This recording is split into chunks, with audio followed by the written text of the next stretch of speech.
আরেকটি রাজনৈতিক দল নতুন করে মুক্তিযুদ্ধের বিভ্রান্তকর ইতিহাস বর্ণনা করে জাতীয় বিতর্ক সৃষ্টি করেছে। উদ্দেশ্য কি জানেন? যারা এদেশের স্বাধীনতার বিরোধিতা করেছে, এদেশের মা বোনদেরকে লাঞ্ছিত করেছে, ইজ্জত হরণ করেছে, হানাদার বাহিনীর হাতে হস্তান্তর করেছে, তারা এদেশের অনেক মুক্তিযোদ্ধাকে হত্যা করেছে। তারা কি করে স্বাধীনতার বয়ান দেয়? বাংলাদেশের মানুষ স্বাধীনতার পক্ষে, সার্বভৌমত্বের পক্ষে, বিএনপির পক্ষে ইনশাআল্লাহ। এদেশের মানুষ নতুন করে স্বাধীনতার ইতিহাস অন্তত জামায়াতে ইসলামের কাছ থেকে শুনতে চায় না। তারা বলছে তাদের একজন মুক্তিযোদ্ধা আছে। আমরা অবাক করলাম, কোথায়? আমরা তো জানতাম সেটা রাজাকারদের পার্টি। পরে দেখা গেল তাদের জোটে একজন মুক্তিযোদ্ধাকে যোগদান করিয়েছে, তার নাম কর্নেল অলি আহমদ বীর বিক্রম। আমি সম্মান করি, তিনি মুরব্বী মানুষ, বয়স্ক মানুষ এবং প্রখ্যাত মুক্তিযোদ্ধা। কিন্তু জামায়াত ইসলামের ভাইদের প্রয়োজন হয়ে গিয়েছিল মুক্তিযুদ্ধের একটা সাইনবোর্ড নেয়ার জন্য। তারা এখন বলছে তাদেরও একজন মুক্তিযোদ্ধা আছে। ভালো, হ্যাঁ, আমাদের পুরো দলটাই তো মুক্তিযোদ্ধাদের দল।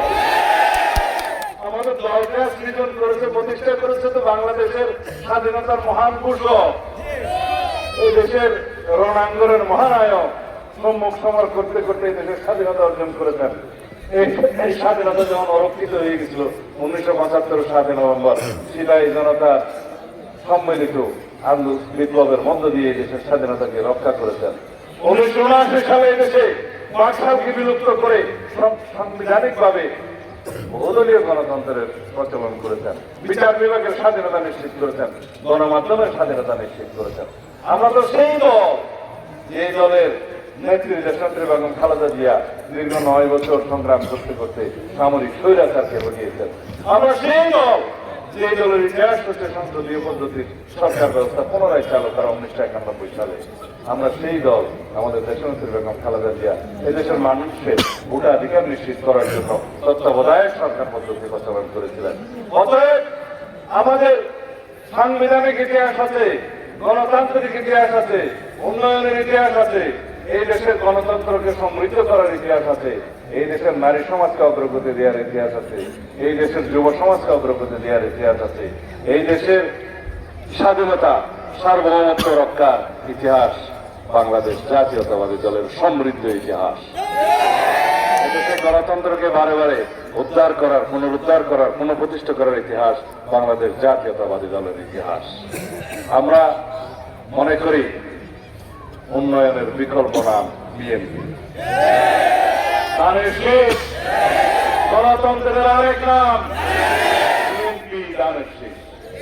সুতরাং আমাদের অতীতও আছে, বর্তমানও আছে, ইনশাআল্লাহ ভবিষ্যতেও আছে।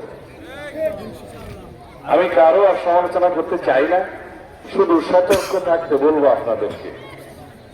ভবিষ্যতে হয়তো এই বাংলাদেশ জামায়াত ইসলামী একদিন বলবে তারা বাংলাদেশের স্বাধীনতার জন্য মুক্তিযুদ্ধে অংশগ্রহণ করেছিল।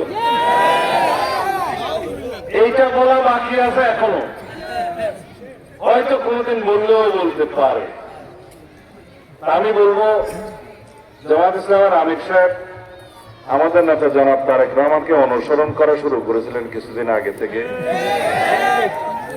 ভালো, এটা ভালো লক্ষণ। ভালো, আমাদের যে কোনো আচরণ আমরা পরস্পর গ্রহণ করবো, এটা আমরা স্বাগত জানাই।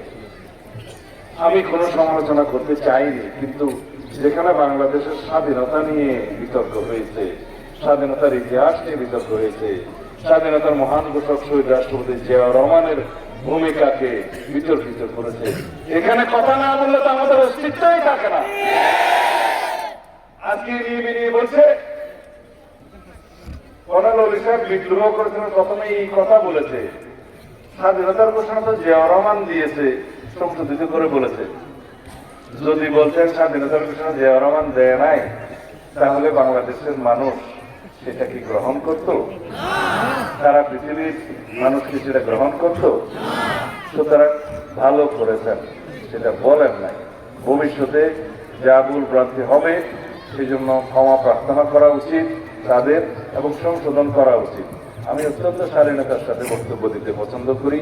আমি মনে করি বাংলাদেশ জামাত ইসলামী নির্বাচনে অংশগ্রহণ করেছে, এটা গণতন্ত্রের জন্য একটা সুসংবাদ। তারা প্রতিদ্বন্দ্বিতা করেছে, অবশ্যই সেটা প্রত্যেক গণতান্ত্রিক দল করবে।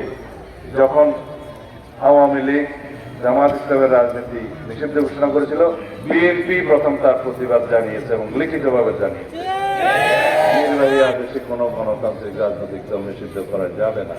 সুতরাং আমরা রাজনীতির চর্চার মধ্যে আমাদের গণতান্ত্রিক চর্চাকে আমরা ঊর্ধ্বে তুলে ধরি। সুতরাং আপনারাও সবাই বাংলাদেশের রাজনীতিতে গণতান্ত্রিক চর্চাকে ঊর্ধ্বে তুলে ধরুন। আমরা যদি ভালো গণতান্ত্রিক চর্চার মধ্য দিয়ে ভবিষ্যতের গণতন্ত্রকে শক্তিশালী ভিত্তির উপর দাঁড় করিয়ে দিতে পারি, আমাদের ভবিষ্যৎ প্রজন্ম আমাদেরকে ধন্যবাদ জানাবে, কৃতজ্ঞতা জানাবে।